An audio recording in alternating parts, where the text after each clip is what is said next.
हनूमानञ्जनासूनुः वायुपुत्रो महाबलः रामेष्ठस्थल्गुणः सकः पिङ्गाक्षोमितविक्रमः उदधिक्रमणश्चैव सीतासन्देशहारकः लक्ष्मणप्राणदाता च दशग्रीवस्य दर्पः 12 नामानि कपीन्द्रस्य महात्मनः स्वापकाले प्रबोधे च यात्राकाले च यः पठेत् न भयम् विद्यते तस्य सर्वत्र विजयी भवेत्।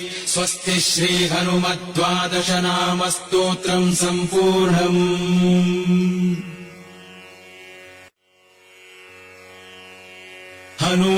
हनूमानञ्जनासूनुः वायुपुत्रो महाबलः रामेष्ठस्थल्गुणः सकः पिङ्गाक्षोमितविक्रमः उदधिक्रमण